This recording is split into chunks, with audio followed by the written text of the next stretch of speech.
Zombie Apocalypse.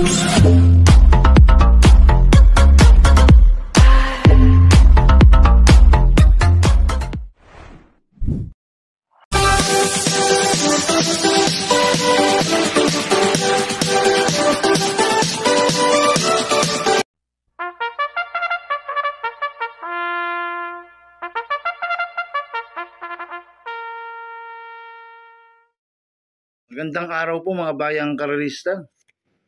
Ngayon po ay araw ng Biyernes, October 3, 2025, karera po ng Metoturf, Malbar, Batangas. Meron po tayong 7 karera sa araw na ito. Nandito naman po yung lingkod, Drunken Master Wangbu, aka Eloto Budoy, para magbigay ng giya at analysis sa inyo mga bayang karerista. Mga bayang karerista, start po ng karera natin ay 5 PM. At bago po ako magsimula magbigay ng giya at analysis, huwag pong kalimutan, subscribe, like, and share YouTube channel ko po.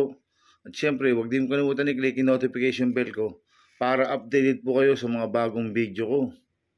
Kaya mag-start na po ako sa pagbibigay ng giya at analysis. Race 1, winner take all, covers race 1 to 7. May 11 kabayong tatakbo.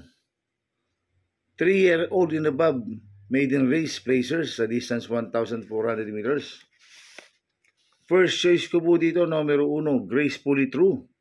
Nagagabay po ni Pabs Caballeo. Ito, nag-barrel trial po siya noong September 13. Nagtala po siya ng 1.14.4 sa 1,200 meters. Ang kwartos po niya, 25 media, 23 media, 25 media, 1.14.4 po ang preba ni Gracefully True.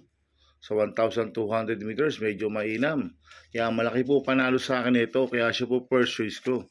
Second choice ko po, Copoliente numero 4, Lucky Mama, nagagabay po JD Hugo. 4A at Wave, nagagabay po ni A.A. Ramos. Last run po ni Lucky Mama noong August 24. Tarsero ko lang Candy and Wine. Nagtala ng 1.26.4 sa 1,400 meters. Kaya malaki po panalo sa akin ito.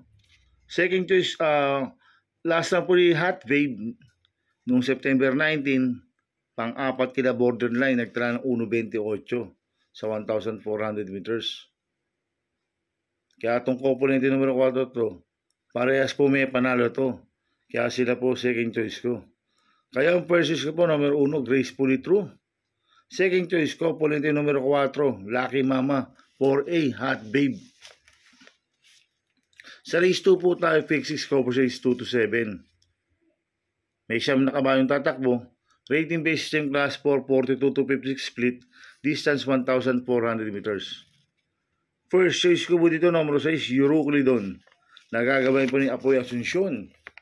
Last run po nito, September 21, segundo kay Bride 3. Nagtala po ng 1.24.8 sa 1,400 meters. Kaya malaki po panalo sa akin ito. Kaya siya po first choice ko. Second choice ko po, numero 1, Nefer Hure. Nagagabayan po ni Kem Malapira. Last run po nito, September 7, pang-6 kila Tasha. Nagtala po ng 1.26 sa 1,400 meters. Pero ang best time nito, 1.25.2 sa 1,400 meters, si Nefer Hure. Kaya may panalo po sa akin to, kaya siya po second choice ko. Kaya ang first choice ko po, numero 6, Euroclidon. Second choice, numero 1, Nefer Hure. Sa race 3 po tayo, pick 5 covers race 3 to 7. May 7 kabayong tatakbo. 3-year-old maiden race non-placers sa distance 1,400 meters. Itong race 3 na to, tingin ko anybody's race po to, mga bayang karista. Dahil alos lahat, dikit-dikit lang po yung preba nila. Tingin ko lahat to may panalo. Kaya akong first choice ko po dito, numero 4, Reyna Margareta. Nagagabayan po ni JT Pabilik.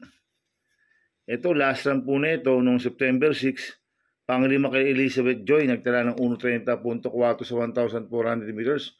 Pero siya po yung mayroong best time dito na 1.29.4 sa 1,400 meters. Kaya malaki po panalo sa akin ito, kaya siya po first choice ko. Second choice ko po, numero 7, Maria Eloida. Nagkagabayan po ni Kem Malapira. Last run po nito, September 3. Pampito kila Paris with bronze, nagtala ng 1.30 sa 1,400 meters. Kaya malaki rin po panalo sa akin ito, kaya siya po second choice ko. Maglalagay po ko ng third choice na Pandiado, numero 3, Yes Tini. Nagagabayan po ni Apoy Asuncion.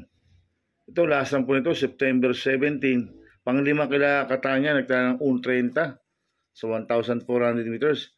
Kaya siya po third choice ko na Pandiado. Kaya ang first choice ko po, number 4, Reina Margareta. Second choice, number 7, Maria Eloida. Third choice sa Pandiado, number 3, Yes Tini. Sa race 4 po tayo, pick 4 cover sa race 4 to 7. May 8 kabayong tatakbo. Rating based same class 5, 17 to 41 split.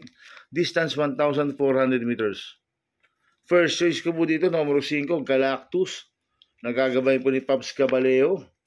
Ito, last run po nito, noong September 24. Pangalawa siya sa Bugaw kay Animo Lasal. Nagtala ng 1.30.6 sa 1,400 meters. Bumaba po ng grupo to. Pero meron 1.28 sa 1.4 yan, si Galactus. Kaya malaki po panalo sa akin ito. Kaya siya po first choice ko. Second choice ko po, number 2, iikot lang. Nagagawin po ni O.P. Cortez. Last run po nito, September 14, Tarsero ko lang Electrify. Nagtala ng 1.29.8 sa 1.4. Pero ang best time nito, 1.28.8 sa 1,400 meters. Iikot lang. Kaya malaki rin po panalo sa akin ito. Kaya siya po second choice ko. Maglalagay po ako ng third choice sa Pandiado, number 7, Bumabaga. Nagagabayan po si CMP Lapil. Last run po ito, September 21. Tarsero ko lang Hot Hearts. Nagtala ng 1.29.2 sa 1,400 meters. Kaya siya po yung third choice ko na Pandiado. Kaya ang first choice ko po, number 5, Galactus. Second choice, number 2, iikot lang. Third choice sa Pandiado, number 7, Bumabaga. Sa race 5 po tayo. May 9 na kabayong tatakbo. Rating based ng class 5, 17 to 41 split. Distance 1,400 meters. First choice ko po dito, number 6, Potential. Nagkagabayin po ni Pati Dilema. Last run po nito, September 24. Bugaw ho siya kila double strike. Hindi binigyan ng importansya ng collection to last run. Si Potential. Pero meron 1.29.6 po sa 1.4 yan, si Potential. Ito, bigyan lang po ng importansya ng connection to. Malaki po panalo sa akin ito. Kaya siya po first choice ko. Second choice ko po, number 9, Queen Margot. Nagkagabayan po JB Guerra. Last run po nito, August 24, Pampito ko Laping Tiger. Nagtala ng 1.31 medyo sa 1.4. Pero ang best time nito, 1.29.8 sa 1.4. Ito, bigyan din po ng importansya ng connection to. Malaki rin po panalo sa akin ito. Kaya siya po second choice ko. Maglalagay po ng third choice sa Pandiado, number 3, Essential Lady. Nagagawin po ni RC Baldonido. Ito, last run po nito, August 29. Tarsero ko Lady of Peace. Nagtala ng 1.14.8 sa 1,200 meters. Kaya siya po third choice ko na Pandiado. Kaya ang first choice ko po, number 6, Potential. Second choice, number 9, Queen Margot. Third choice sa Pandiado, number 3, Essential Lady. Sa race 6 po tayo sa penultimate race. May 12 kabayong tatakbo, but 11 in numbers. Rating based system class 4, 42 to 56 split. Distance 1,400 meters. First choice ko po dito, number 9, Part-Time Lover. Nagagabayin po JD Hugo. Last run po nito, September 13, pang-4 kila Charles de Castle. Nagtala ng 1.26 sa 1,400 meters. Pero meron 1.25 medya po sa 1.4 yan, si Part-Time Lover. Kaya malaki po panalo sa akin ito. Kaya siya po first choice ko. Second choice ko po, number 5, Bid for Fame. Nagagabay po yung Tanya Nabarosa. Ito, nag-vicious barrier po siya. Noong September 21, nanalo siya. Nagtala ng 1.14.4 sa 1.2. Pero ang best time nito sa 1.4, 1.24.6 sa 1,400 meters, si Bid for Fame. Kaya malaki rin po panalo sa akin ito, kaya siya po second choice ko. Maglalagay po ako ng third choice sa Pandiado, number 4, Flaming June. Nagagabay po ni A.R. Villegas. Ito, mainam yung naging barrier trial nito September 20. Nagtala ng 1.12.8 sa 1.2. Ang quartos po niya, 23 media, 23, 26, 1.12.8 po sa 1.2 yan, ang barrier trial. Ang nag-barrier po yan, apprentice, si RC Simasio. Ngayon, A.R. Villegas ang sasakay. Kaya siya po third choice ko na Pandiado. Kaya ang first choice ko, number 9, Part-Time Lover. Second choice, number 5, Bid for Fame. Third choice sa Pandiado, number 4, Flaming June. Sa race 7 po tayo sa last race. May 10 kabayong tatakbo. Rating base time class 517 to 41 split. Distance 1,400 meters. First choice ko po dito, numero 2, Nards 23. Nagagabayan po ni CP Enson. Ito, last run po nito, September 21, pang-apat kilalilibel ito eh. Nagtala ng 1.27.6 sa 1.4. Yun talaga ang best time niya, kaya malaki po panalo sa akin ito. Kaya siya po first choice ko. Second choice ko po, numero 10, Grand Laughter. Nagagabayan po ni Patty Dilema. Last run po nito eh, September 24. Pang-anim kila Luke Skywalker. Nagtala ng 1.28.8 sa 1.4.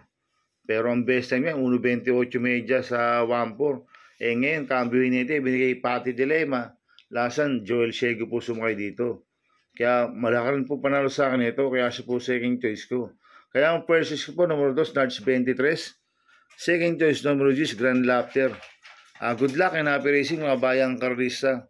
Inuulit ko ito, gabay ko lang at analysis ko. Pero pagdating sa tayan, kayo pa din na masusunod.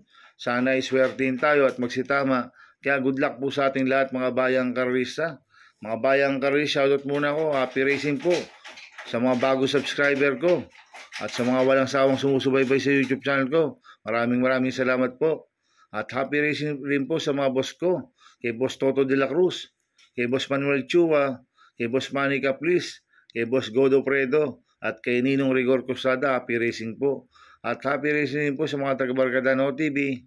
At happy racing rin po sa mga taga-Double Lock OTV. At sa mga kagrupo ko sa Pingping Boys, happy racing po. Ang founder po niya si Bro Gary Cono. At kay Chairman Maka Chua ng Pingping, happy racing po. Kaya mga bayang karista, please subscribe my YouTube channel at Tubudoy 2.0. At sana lagi yung panoorin ads ko, huwag yung skip. Kaya maraming salamat po sa inyo and God bless.